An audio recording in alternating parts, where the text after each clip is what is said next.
Good evening, everyone, and welcome to this week's edition of Authors Connecting Cultural Reading Program in celebration of Caribbean American Heritage Month. I am multimedia journalist and Caribbean correspondent Melissa Noel. And before we get into tonight's conversation, I just want to get people into the chat. Let me know where you are viewing from. I know we have people from all over the city, parts of the Caribbean, or maybe other places that we don't know about. So we want to know where you are tuning in from, because we are really excited for our conversation this evening with author Tai Abrams.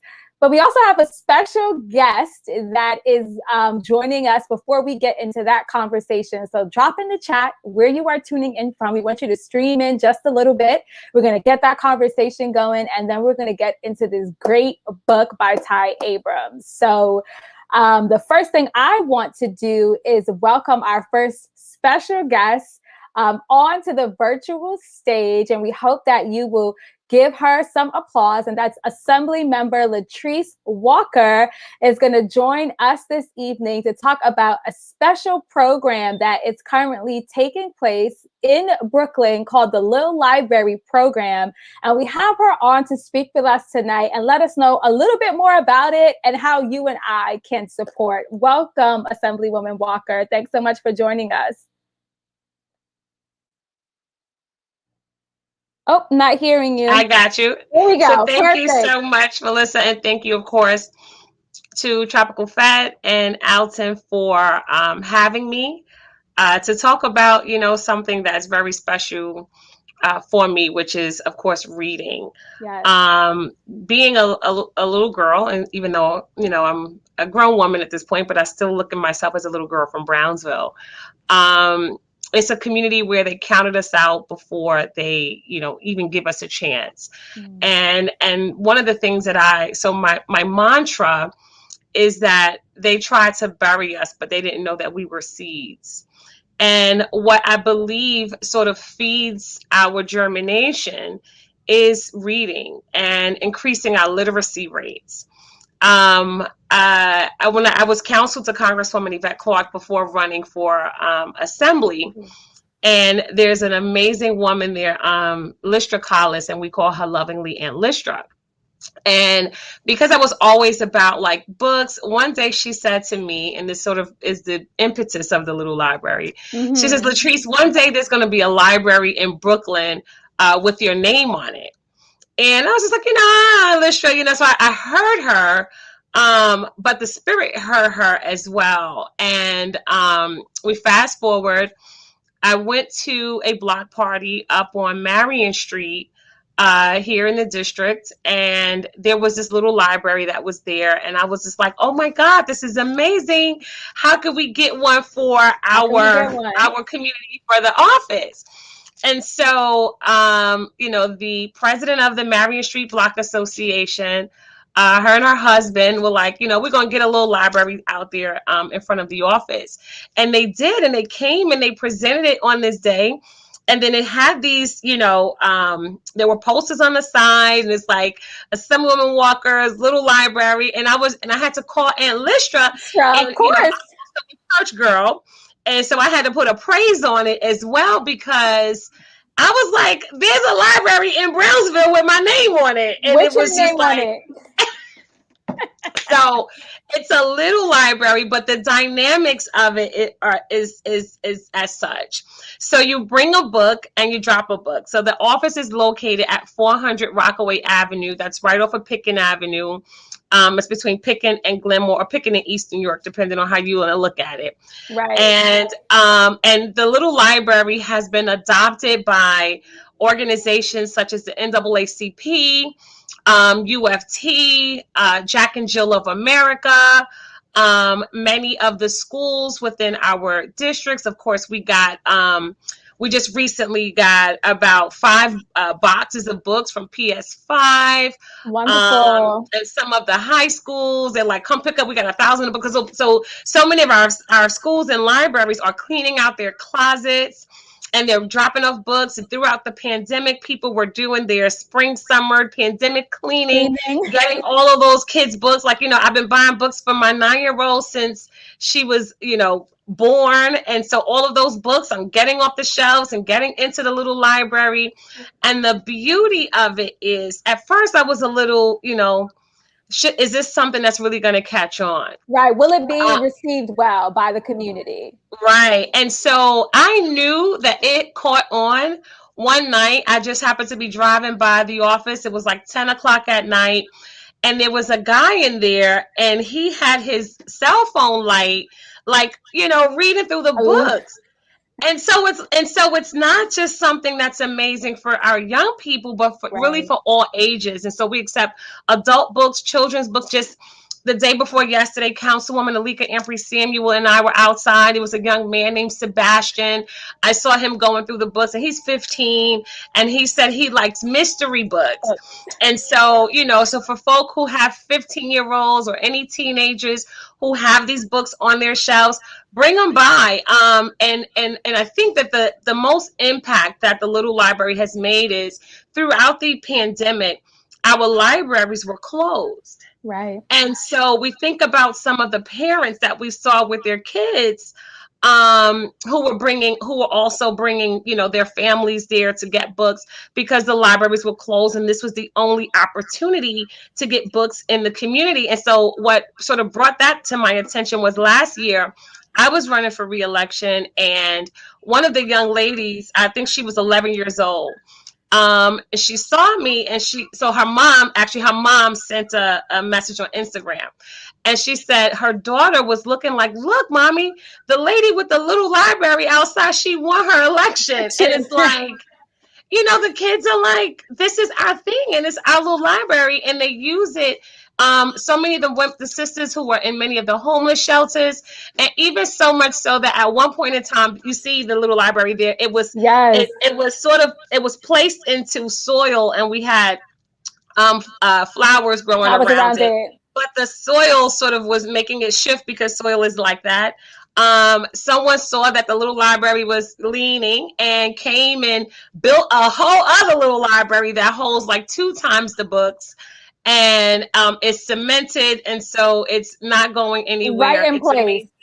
Yeah, yes. So that's just showing you how the community has really rallied around the little library, and it's like, this is our thing. We have to take care of it. We have to make sure that it grows and people keep contributing to it. And this just sounds amazing. And Aunt Listra was definitely right that you have a library with your name on it. Well, it's my name. Well, I actually took my name off of it at this point because it really, as you mentioned, is the community's library, and to the community. And so I just am honored and inspired that everyone is really just taking ownership of it. There's a little library also in Albany now, within our legislative office building. There are little libraries really anywhere and everywhere. And if you are interested in placing a little library or having one built for your block association or otherwise, I encourage you to look up the Marion Street Block Association, let them know, and perhaps we can organize one being built for you as well. It really shouldn't be like this is not an exception. It's an example of all of the greatness that we can do. The precinct here, the 73rd precinct, they have books that they collect, and it's very important for us to support reading. And this summer we have a summer reading challenge. I will provide some information about that. Wonderful. Again, yes, and so you can follow us on at The Real Latrice Walker on Instagram and Facebook. We do encourage so many of your young people to be involved in our summer reading challenge. It's about reading every day for at least 15 minutes before you go outside, etc. And then in the end, it will culminate with an award from the New York State Assembly that our young people can utilize on their applications for college or all of those specialized summer programs that folk are going to be getting into, because they're going to be connected with an amazing sister who I know whose programming is going to be following our little library conversation. Exactly. So can you give us the location of the little library one more time if folks want to go and drop off books, get a book, that kind of thing, as you mentioned. Awesome. So the library is located in front of the district offices of both Councilwoman Alika Ampry Samuel and myself, Assemblywoman Latrice Walker. The address is 400 Rockaway Avenue. It's between Picken and Glenmore. You can just open up and place your books in there. You can place a note in there to say if our office isn't physically open, to be able to say, hi, this is Kimberly from East 98th Street, and I just dropped off these books because I want our kids to just be excellent, dynamic and amazing, like I know they are. And so, yes, please do support our little library. If there are any educators that are out there, please do bring all of those old books. I mean, I know it's time for us to do our shedding. And quite frankly, we have a church across the street too, right. That collects a lot of the old clothing. And so as you're getting rid of your clothing, you can take them to our gospel center. We do have a number of homeless shelters here in the neighborhood. And they, of course, always are in need of all of those things. Right. So we want to thank you, Assemblywoman Walker, for your time and letting us know a little bit more about the Little Library. And of course, this is the Tropicalfete Cultural Reading Program. So we will definitely be supporting the Little Library and ensuring that some of the books and authors that we are getting to feature throughout these weeks, including our author tonight, Tai Abrams, that her book will be featured prominently and a part of the Little Library too. So we want to thank you so much. Thank you so much for adopting us. I feel like, I belong to somebody now. And so again, thank you to everyone out there in Tropicalfete world. And I look forward to seeing all of you this summer at Lincoln Terrace Park, just as I do every single year. Watching the kids on stilts, I think, is something that warms my heart. So God bless you, and thank you so much for having me. All righty. Thank you so much, Assemblywoman. Take care. All right. So that was really exciting to hear a little bit more about the Little Library program. And now you know where you can drop things off, and we'll make sure that we post the information about the office so you can drop off or pick up a book that you may want to get for yourself. And also just to learn more about how the program is going if you're trying to get a little library in your community, as was mentioned. So as we talked about, our amazing author for this evening is Tai Abrams, and we want to welcome Tai Abrams to the virtual stage. And don't be afraid to drop some applause in the chat for Tai Abrams. This is a phenomenal woman that we are going to be able to speak to tonight, learn from tonight, and just have such a great time. Welcome, Tai. Thank you so much for having me. Perfect. Now I see you. Yes. Thank you, Tropicalfete. Thank you, Alton. And thank you for interviewing me tonight. I'm so excited.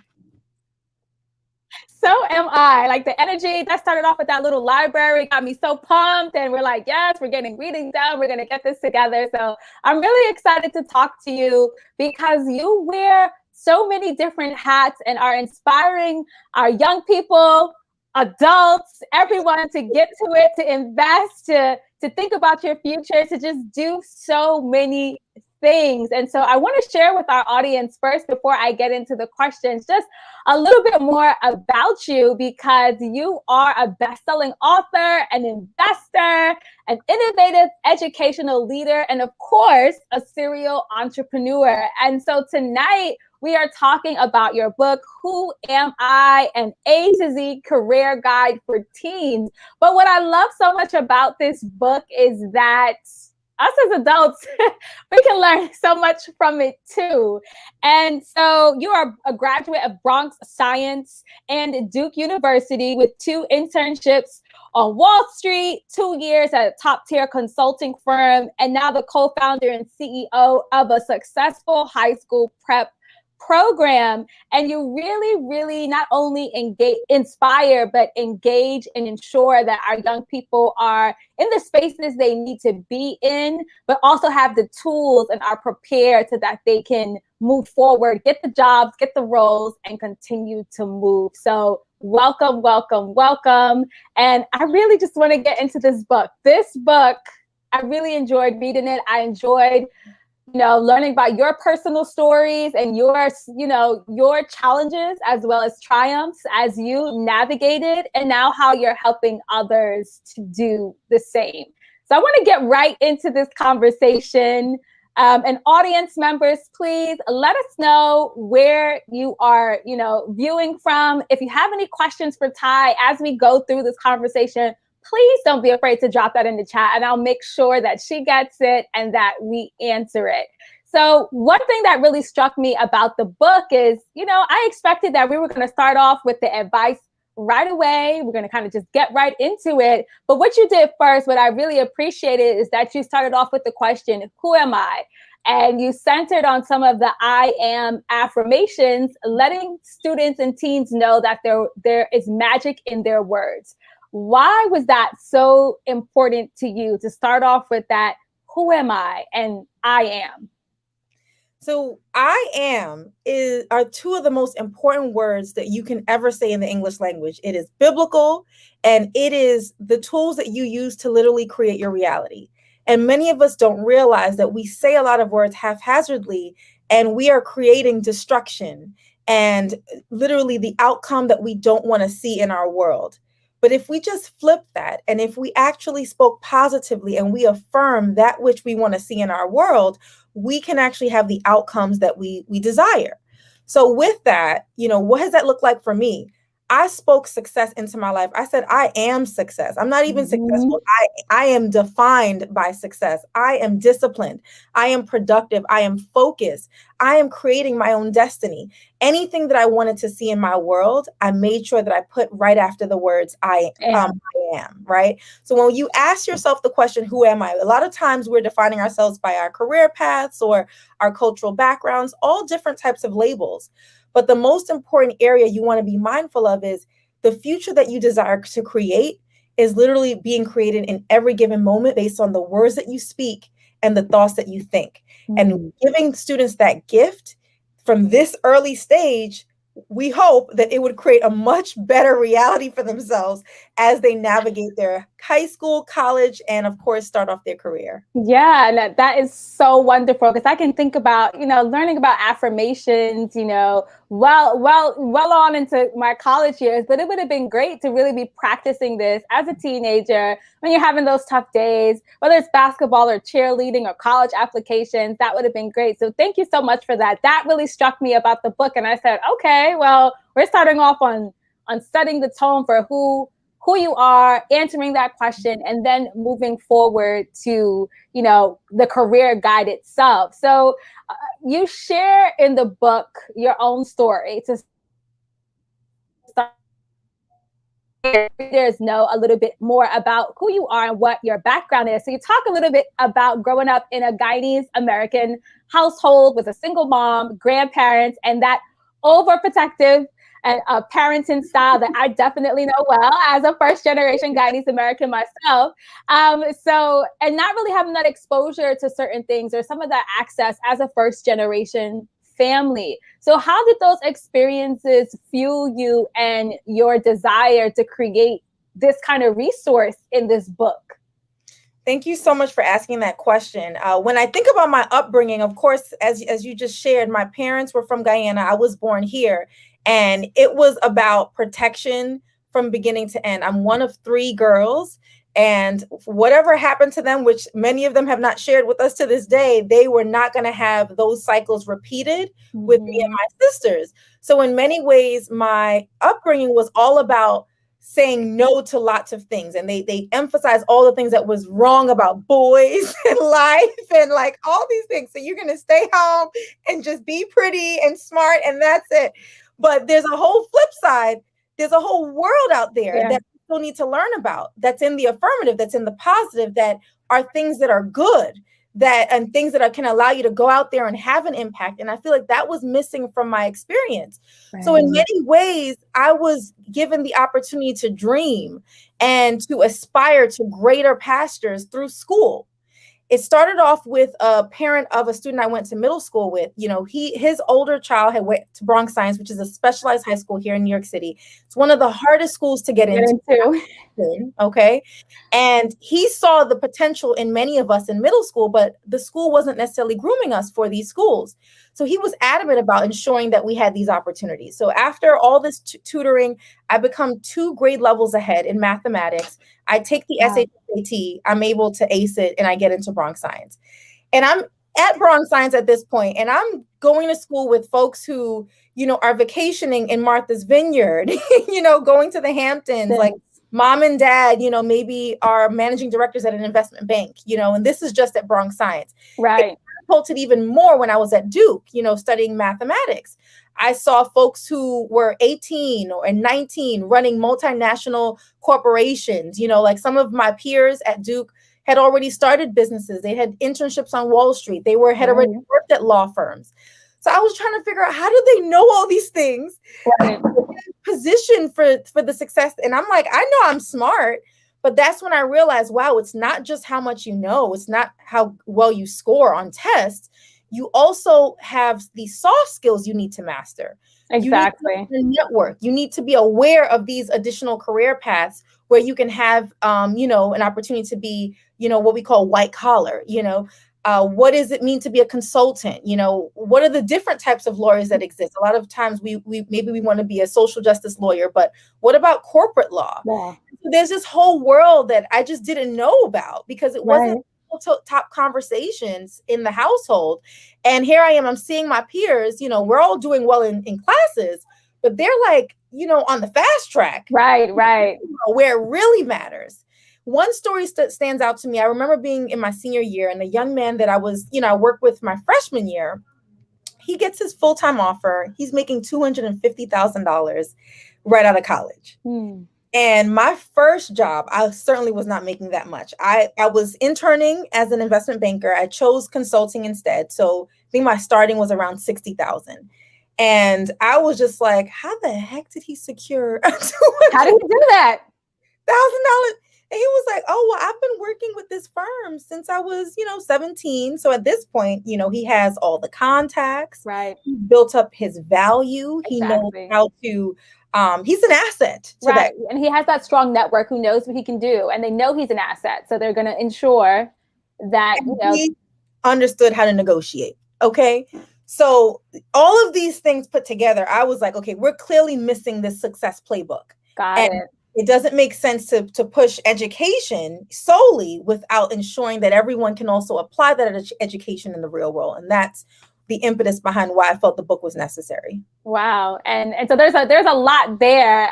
But I'm glad that feeling of necessity brought this book, because I felt like taking a look at it and being able to read it really gave some really great insight, both on your personal journey, but then also I really love the way that you incorporated the success stories of teenagers, so that the teens who are reading this book know that it is possible. So can you tell me an example of one of the teens in the book that really stuck out to you in telling their story and sharing it in the book? Because there were some really great examples of teens who started their own businesses and understood how to create that network and choose a career path that would help them be successful. Yes, I'm pulling it up right now because Perfect. You guys need to know, there's teens out here doing it, okay? And I've been operating as an academic coach and success coach for students awesome. for over 10 years now. Wow, nice. And one thing that I hear all the time is the complaints around, I got to give up my whole summer. This is so much work. Like, these entitled young people. And so I want them to be super clear. Not only am I going to say, well, if I did it, so can you, but I need you to know that there's also young people in your arena who are doing that work. Okay. So we're going to talk about one of them here tonight. Okay. So Temper Thompson, it says, while most teens were playing video games, going to the movies, asking their parents for money, or working minimum wage jobs, Temper Thompson was getting busy figuring out how to earn money for himself. He started in 8th grade and spent his free time exploring the very lucrative world of internet marketing in 8th grade. In 8th grade. The other students I work with are in 7th and 8th grade. So there's no excuses, young people. By age 17, he was making $30,000 a month selling courses on how to publish books on Kindle. The Inc.com's article, How the 17-Year-Old Genius is Making More Than $30,000 a Month on the Internet, we get to meet the young, savvy Temper Thompson, who shared with us his 5 tips on how to position yourself to earn this kind of dough. That's what he says. So you can totally do it too. So he says, these are the 5 tips. Okay, 5 tips from Temper Thompson. Perfect. 5 tips. So take action, okay? And we all know this. Faith without works is dead. Right. So you actually have to do the work if you want the outcome. Don't fear failure. Stay focused, okay? Surround yourself with positive people and don't get comfortable. So this is a young person who figured out how to be a 6-figure earner, and so who even knows where he is now? I'm sure, he's a multimillionaire if he invested appropriately. So wanting our young people to understand that there's no excuses. Whatever it is that you want to go after, do the research and figure out how to bring it into the world. And that is our charge. Once we're given life, we have a responsibility to use our gift, skills, and talents to have an impact. Yeah, and I love that tip, don't fear failure. And I always say, failure means you're trying. Failure means that you're doing the work, right? So you're seeing a result. It may not be the one that you want, but then you can continue, along that path to make it work. So I love those 5 tips. And now I want to just move right along, because there were so many things that I feel like I got out of this book, and so many people can. I have some of my young cousins who are, at that point right now. They are sophomores and juniors in high school, and it's time for internships and applying to different things. And I felt like what really also stuck out was that there are practical lists that students and their parents can take advantage of when just trying to find out more information. So I wanted to talk specifically about the fact that you refer to yourself as a myth buster as well. And that one of the biggest myths is that, you start to prepare for the career path and for the jobs and those kinds of things once you become a junior in high school. But you're like, no, this has to start a lot earlier. So talk to us a little bit about how this book positions, young people to say, okay, you have to start right now, start earlier. Right. And so when we think about college and career readiness, a lot of times all it really means is making sure students are going to college. A lot of times there's no formal structure around a career plan. So we don't really start this conversation until junior year of college. You're going to secure that internship. Some of us missed the boat entirely because we were not groomed to understand that. So I really wanted students in middle school and high school to start having these conversations. No one's telling you have to know who you're going to be for the rest of your life. We're not expecting that. Right. Some of us adults haven't figured that out. But what we do want, and what I'm telling you need to do, is to find something you're passionate about. That's a skill. That is something that's in a high growth industry, preferably. And you start putting in what we call the 10,000 hours. It takes 10,000 hours to become a master at anything, right? I'm sure for you, Melissa, you're a phenomenal interviewer, right? Like you're constantly speaking, so you've been working at this craft for quite some time. And as you put in more, right, like you get your credentials, you probably trained for it, you figured out a way to hone in on your skill set. Right. And that's what allows you to be in position to be selected for opportunities. So under no circumstances should our children be wasting time. I talk about Mark Zuckerberg all the time. He started coding in 6th grade in middle school, and he actually coded a version of AOL Instant Messenger for his father's company, the physical company, to communicate with the home office. Right. Middle school. And middle school. Because they're showing us that our kids can do it. They are capable. They just need the resources and that push to know that, hey, you can do this. Absolutely. And so, of course, he goes on to Exeter, which is the top private school in the country. And then he gets into Harvard before he codes Facebook. So with that, this idea that we can just wait and just figure it out later on, we're just losing time. You have your summers, you have your weekends, you have free time. Figure out what is something that you can master right now, and you start working on the 10,000 hours. And even if you have to shift, at least you would be bringing some level of expertise to that next path that you want to pursue. Right, those transferable skills that you can take from one role to the next, or one skill set to another. So the book has some really great lists, and that's the thing that I really loved about it. Some practical tools and tips for people to take advantage of. So without giving too much away, because of course we want people to go support and buy your book, tell us about a few of those lists that we do see in the book, because you had some really, really great ones. Yes. So two of them that I love is the billionaires list. Okay. I didn't really study billionaires until, of course, I was in my entrepreneurial journey. And some of our billionaires have become more popular, like Elon Musk. But a lot of them we really didn't know about. We didn't understand their stories. We didn't know what their net worth was. We didn't understand what problem they were solving. Right. So I want students to start on that journey from earlier on. It doesn't mean you have to be a billionaire, but if you wanted to, you should at least have it in your consciousness that these people are out there. A lot of them are self-made.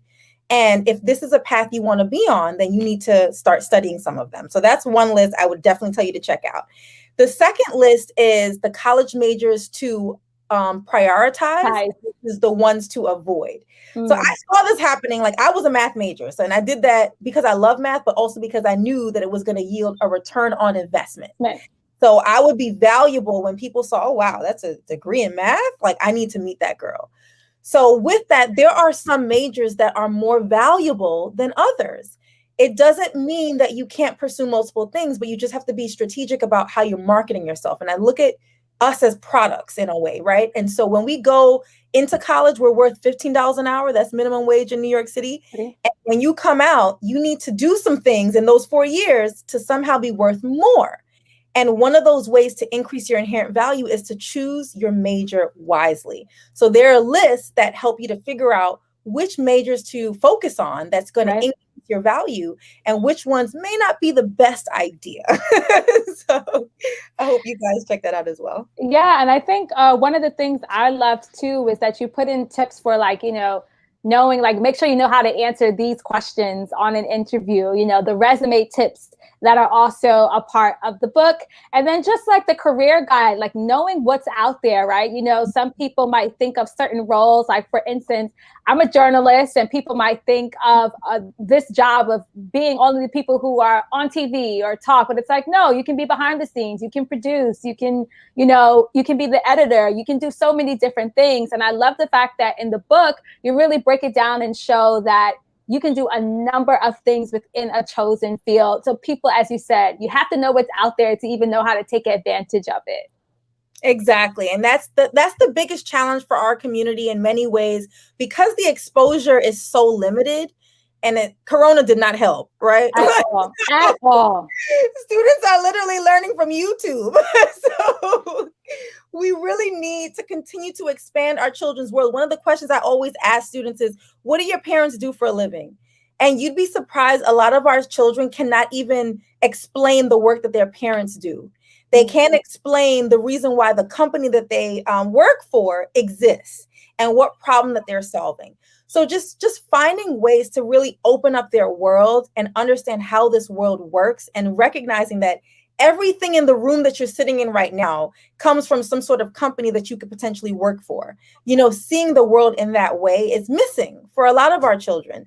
And so it was important for me to, of course, open up their world. But the other piece is, why can't they know about six-figure generating industries? So there's kind of a lot of undertones in the book to help them to understand, like, if you want to increase your value, you have that option. You don't have to be funneled into certain career paths. And I see a lot of times when you're in certain communities or certain schools, a lot of times they try to dictate the child's future to tell them what they can and cannot do. Mm-hmm. And I don't believe that to be fair.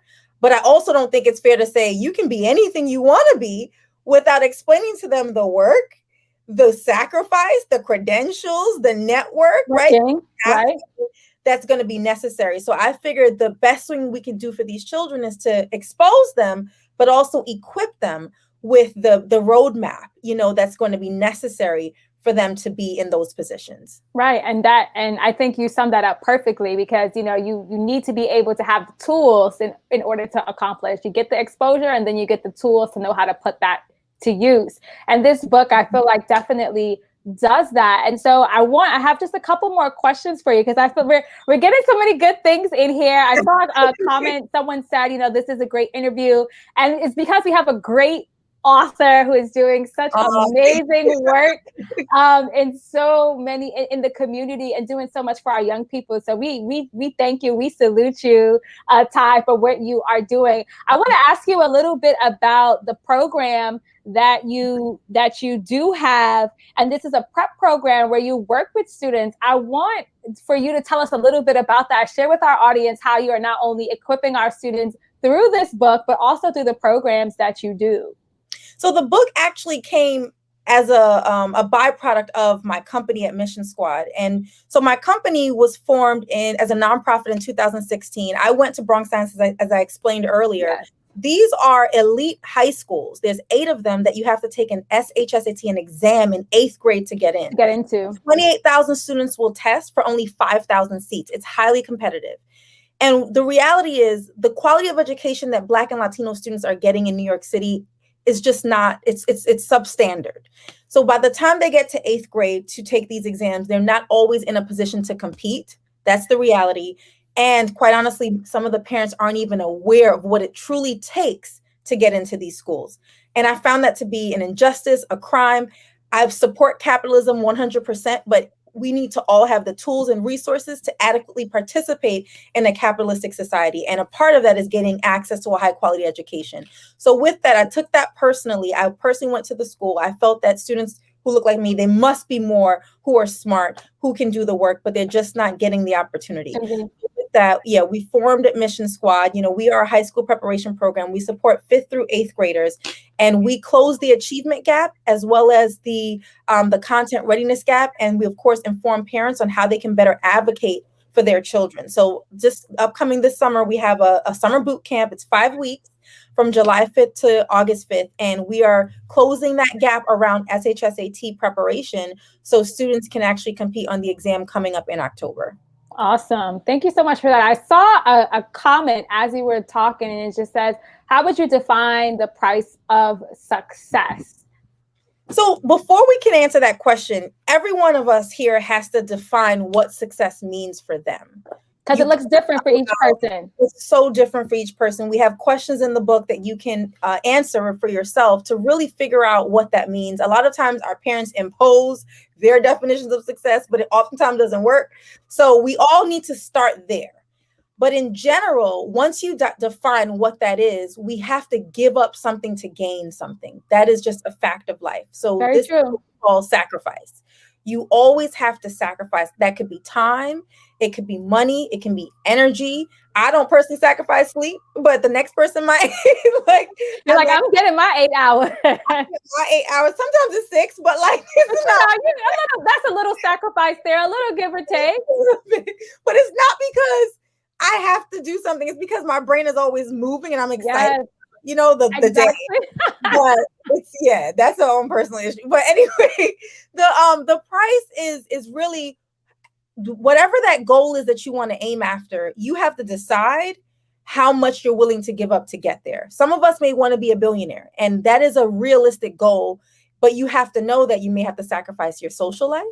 You may have to sacrifice, some of those the partying that you might want to do, or maybe some of the traveling that you might want to do. You may have to study a lot harder than the next person, or you may have to launch lots of companies and manage larger teams. And so you may not have the youth that you wanted. Bill Gates gave up his whole 20s to build Microsoft, but look at the life that he has now. So he sacrificed, at least a decade of his youth. So it's going to be different for each person, but you do have to first define what you want for yourself. I knew I wanted to be an entrepreneur. I knew I wanted financial freedom. I knew I wanted to always walk in alignment with God's will for my life. Mm-hmm. So for me, the sacrifice has been, I had to really be thoughtful about who I hung around. I had to give up some friends that I would have loved to just kind of lollygag with, but I knew I had a brighter future. And so if you weren't on the same page with me, I got to keep going, and you may not be on that journey with me. I had to sacrifice, again, just having fun and going off to get those degrees. Even to write this book, I had to just lock myself down for 6 months to get it done so I can have something to offer the world. Right. So it's going to be different for each person, but what I can assure you is it's definitely worth it. I can agree with that. I can agree with that. It's way better to be successful than to be a bum. I can assure you of that. So make sure that you make that decision for yourself. Okay. Yes, perfect. And so we're going to wrap up now with that was a great question in the audience, but I want to ask you, what would you say are the 3 top takeaways from this amazing book that I would say it's not just for teens. It's like if you need to kind of just bring it back in and reevaluate if you're doing a career switch or you're just trying to, get yourself back on track. I felt like the inspiration in there too, outside of just the hard, these are careers and these are the lists, is really great if you're trying to recalibrate for yourself as well. So what would you say are the 3 top takeaways from the book? And our audience tuning in, wherever you are, we invite you to please go out and get this book. We're showing you on the screen where it is available. So one takeaway that we didn't get to touch on is the student loan debt. I did graduate with what amounted to $143,000 of student loan debt from my time at Duke University. And for many, they may still be living with that debt. That is a lot of money. That would have been my first home, but instead it was, I paid it in the form of schooling. But I didn't let that be the thing that held me back. I actually used the debt to inspire me and motivate me to found Admission Squad, to write this book. All these things that I've done was fueled from my goal to pay off my debt. And I did pay it off in 7 years. I'm completely debt-free. I have my master's debt-free. And so we're not having any conversation with my community without talking about the importance of debt freedom. Right. I have to emphasize that because once you achieve that, so many other options become available. My investment accounts are exploding. I can think with, peace, and a clear mind, peace and a clear mind. Right. And so I'm free to actually create and do more for my community and beyond. So I cannot end this without talking about the importance of debt freedom. It doesn't mean you don't incur debt, but you need to be responsible about the type of debt that you choose to incur and ensure that it yields a return on investment. The second piece was about value add. You cannot get something for nothing, and a lot of us somehow think that that's how this world works, and it just doesn't. Mm-hmm. So you need to figure out who you are, what your inherent skills are, and how you can leverage that to add value to solve a problem. Right. For me, I'm solving the problem of how do we get children into top high schools. I'm also solving the problem of the net worth of the Black community is projected to be 0 by the year 2050. So we're going to start investing in the stock market a lot earlier so that we can actually have multimillionaires and have more options, right? So I just find problems that I find interesting, that my skills and match up well to, and then I figure out how to solve them. So in your environment, in your school, instead of being the complainer, be the problem solver and start cultivating that skill set. And as you become the problem solver, you're going to be able to build up the confidence to solve bigger problems. Those are the people who go on to earn the most in the world. So that's like a clear undertone of the book. The last piece is just making sure you are taking full advantage of your time. The whole book is designed for you to start from middle school. It's all about what you do with it, right? I have some students who read the book. They have business cards. They started businesses in middle school. They are studying abroad. They have figured out how to market themselves and position themselves to be a brand. They're responsible for their brand as high schoolers. So you can choose to wait, until later. But one thing you cannot say is that you were not giving this gift of information and knowledge. And it's up to you to take full advantage of your own time. It's not on your parents. It's on you. It's on you to figure out how you're going to make something of yourself that you can be proud of so you can have the type of life that you want and not living on your parents' couch in your 30s and 40s. Okay. and so what I'm getting from that is the attitude of start right now. You can start right now and you have the tools and the guide and the resource to do just that. So, at the beginning of the conversation or just before our conversation, we had Assemblywoman Walker on talking about the little libraries in Brooklyn, and she'd like to come back on. I think she might have a special message for us. So we'd like for Assemblywoman Walker to come back on the screen with our amazing author, Tai Abrams. And we have a special treat to have her twice on one night. So we're happy for it. So we're going to let her come on up. And this has been such a phenomenal conversation. I think, we're able to take away so many tips, but especially the ones you just gave, like, starting right now, figuring out who you are, knowing what it is to sacrifice and what you may need to do in order to get that done. And also being aware of what is out there for you. And I just want to thank you and applaud you for the work that you are doing to see our young people being able to get into those top high schools to, do that kind of work and know that they can be those top earners, but what it takes to get there, right? What that network is. Everybody wants money, but money is just energy. What energy are you putting out into the world? Let's be clear. Yes. So Assemblywoman Walker, if you can hear us, we'd love to have you come back on right now. I think you have a special message for us, for Tai. So we're ready for you when you are. Yeah, we're ready for her. And for those who are watching, I did invite some of the parents who are going to be in admission squad for this summer, so just take control of your children's future from right now. Like, this is about the teens, but it's also about you as parents.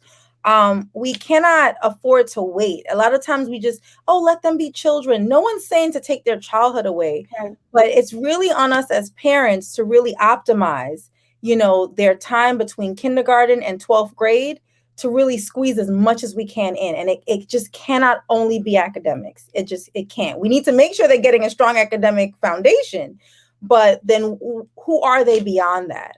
And some parents do a much better job at that than others. And I want to make sure that we're being a really good steward of our children's time. Yeah. And I think that you wrapped that up so perfectly. And, I thank you for inviting the parents on to watch this conversation. I'm sure it made them even more excited for the summer programs that is to come. So can you tell us again what those dates are for your summer boot camp that you mentioned earlier? So the program is going to be running in the summer from July 5th to August 5th from 8 a.m. to 1 p.m. It's completely online. We're also having office hours in the afternoon. We're also going to have, evening events from alumni. And then in the fall, they get a few weeks off, and they come back in the fall on the weekends for 4 hours per weekend. They're also going to have diagnostic testing. They're also going to have office hours. I mean, they're going to be ready. Yes. By the end of our program, the students are like, oh my God, that was a lot. But they're brilliant. And that's what matters. It's like, you'll thank me later. They'll thank you later. They will thank you later. So I'm just checking to see if we're able to get Assemblywoman Walker back on the call. I see the pop-up there, but we want to make sure she's able to get on. I don't know if we're going to give it a couple more minutes. We want to thank our audience in the meantime, your comments, your questions, and just for just your response to Tai and her book and the amazing work that she's doing in our communities. We have to applaud, the work that she's doing for our young people, and also just and not only investing in them, but just kind of investing in the community at large as well. So we want to thank you for what you're doing. And I think this is a great way for us to celebrate Caribbean American Heritage Month, is to show people, what people in our community are doing, what is possible. So so talking about, this being your current book, but what can we expect next? We know what's the next book on the horizon. So my next project in general is called the School to Wealth Pipeline. We spend so much time talking about the school to prison pipeline and how our country builds prisons based on 4th grade performance. I don't know if you guys knew that. But instead of us figuring out intervention strategies, we would rather invest in prisons in this country. So I thought that was wrong. So instead, we're going to talk about the school to wealth pipeline. How do we create predictable avenues for students to graduate into wealth? And wealth doesn't just mean monetarily. It means mental wealth, right? It means, physical wealth, like, your wellness. So on so many levels, but most specifically, we're going to be talking about investing in the stock market. So my next book is going to be talking about how students can start from as early as age 14 to invest in the stock market, to build their portfolios. In some cases, if parents are savvy, they will start even from birth. We've done that for my niece and nephew, and they have a pretty sizable portfolio already. So now that we've learned this information, we're paying it forward. So I want to empower parents to learn how to become investors as well as to become traders. And with that, we believe that we can change some of these statistics around what is going to be the projected net worth of the Black and Brown communities. With just some information, we can truly change the narrative. Yeah. And and this is a question that I thought about earlier, and we kind of went to different topics, but what keeps you motivated? What keeps driving you to do the things that you're doing? Well, definitely. I mean, it's going to sound cliche, but definitely God is empowering me to do all of these things. There are so many times I'm just like, I just want to be on the beach or at the spa. But there's a responsibility I believe I have because it's a calling on my life, right? Right. This is a supernatural energy that I'm not conjuring up myself. I really believe that it's something that I'm being empowered to do. So that's like the spiritual answer.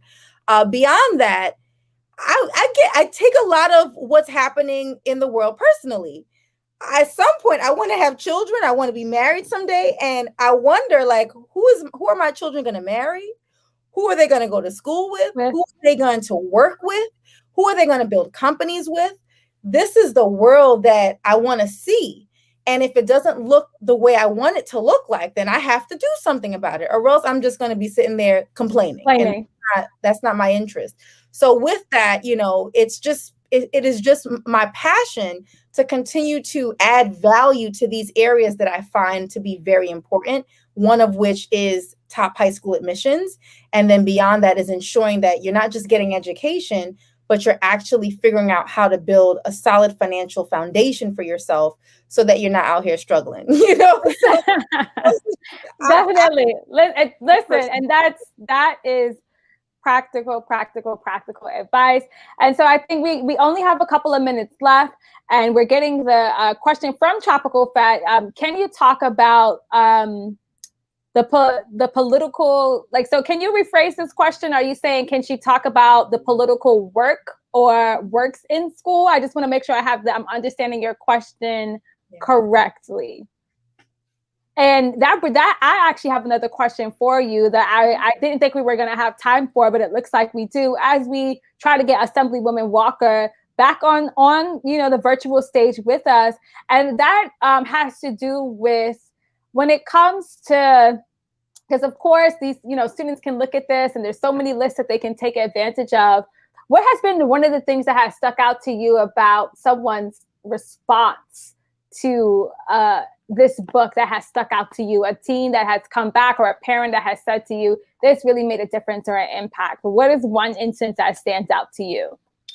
The biggest feedback is similar to what you said earlier. They were like, whoa, parents were saying, there were things in this book that I didn't even know.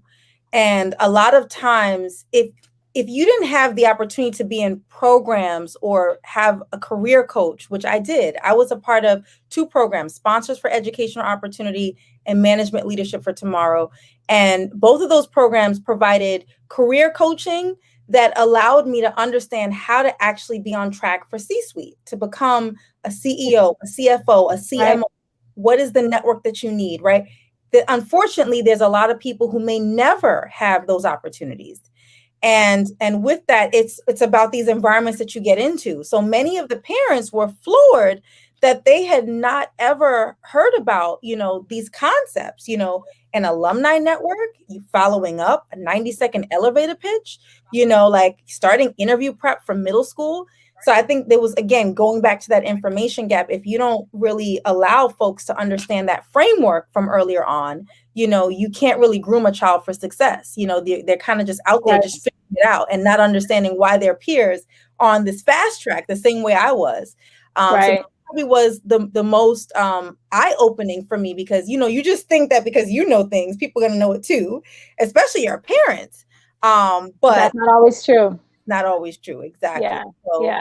So with that, I'm really proud that it's an asset to the children, but I'm even more excited that parents can also have a bit of a jump start to figure out maybe why they're getting stuck in their careers and why they're not advancing, or maybe dream up a new opportunity that might make more sense for them. Yeah, and I think that's what's really important, that it's really practical. There's tools and tips that all of us can use within the book. And as I said at the beginning, I think it's really great that you start with the who am I, right? Figuring out who you are and the I am affirmations to set you along that path towards success and set you along that path to figuring out what it is you need to get out of where you are trying to go. So Tai, I don't think that we're going to get Assemblywoman Walker back on the virtual stage this evening, but Tai Abrams, I want to just thank you so much for your time, for all of the work that you do and have done, continue to do, and for this awesome book that I invite all of you to make sure that you go pick up. It's Who Am I? An A to Z career guide for teens. And I tell you that you will enjoy it. I took a lot away from it. I think you will too. And we really look forward to your next project, to the boot camp this summer. And I can't wait to see what your scholars do with the program. Thank you so much for having me, Melissa. This was a great time.